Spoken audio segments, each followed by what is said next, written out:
Formal nang nagretiro si PNP Chief Director General Ricardo Marquez, personal din niyang isinorender ang kanyang badge. Nagpasalamat din si Marquez sa suportang ibinigay sa kanya ng kanyang Commander-in-Chief. Si Waywaya Macalma mag-uulat via phone patch. Aya? Riya, ang pagbaba ng bandila na may 4 na bituin at ang pagtanggal ng kanyang personal PNP badge, ang project na official lang nagretiro. Si Police Director General Ricardo Marquez bilang ikadalampung hepe ng pambansang pulisya. Sa pagbaba ng bandila ay kanyang pinutulamatan ng kanyang Commander Chief na si Paolo Aquino, BILG Secretary National Environment, pamilya at lahat ng pulis na nagtiwala at ginawa ang kanyang mandato. Ginawaran naman si Paolo Aquino na medalya sa Marquez na targetingan sa paglilingkod. Medalya ng pambihirang paglilingkod, Gallery of Awards at Command Saber.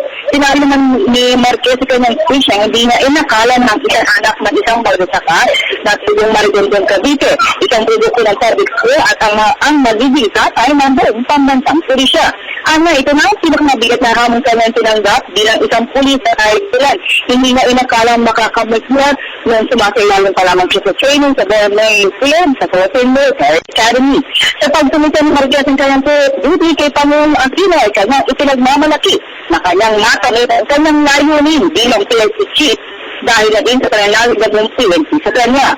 Sa 11 buwan ng panahon ng PNP ay lagabi siyang ipinagmamalaking tama dahil sa pagkasang talagang hindi sa karoon ng mga modelo na dahil.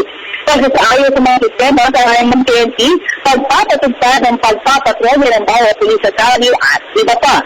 Bukod pa ito sa malaking event na kanyang pinanunahang planuhin.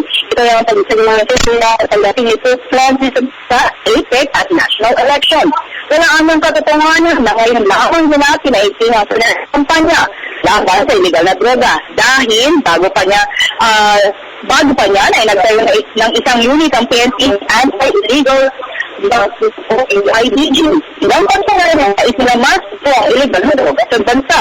Katuwang na din dito ang kanilang ikinasang Oplan Lambat-Simbat na malaki ang ibinabang krimen mula sa 27%. Pagsubo sa mga drug dealers, umaabot sa 18,000 ang kanilang natuto.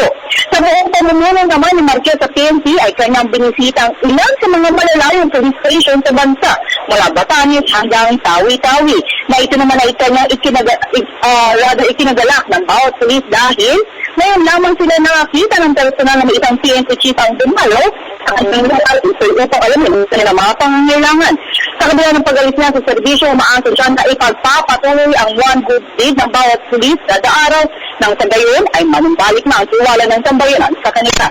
Kaya naman nagbigay ng mensahe si Marquez sa susunod na Chief PNP na si Police Chief Superintendent Ronald Bato de la Rosa na sana ay ipagpatuloy niya ang mga nakambang programa para sa buong organisasyon. Ito ay ang reorganization plan at modernization sa Philippine National Police. Siya na kasi ang tatay ama ng pambansang pulisya at hiling ni Marquez na sana tama ang gagawin ng desisyon para sa buong organisasyon. Sa Biyernes naman nakatakbo po sa pwesto si De La Rosa at si Deputy Director Francisco Uyami, ang kasalukuyang chief ng directorial staff ang mananatili sa command group at dalawang araw ay siyang magsisilbing officer in charge ng Philippine Police. Gayon din sa dalawang posisyon, ito ay ang Deputy Chief for Operation and Deputy Chief for Administration. At para sa posisyon ng bayan, ako si Waywaya Macalma. At Waywaya Macalma.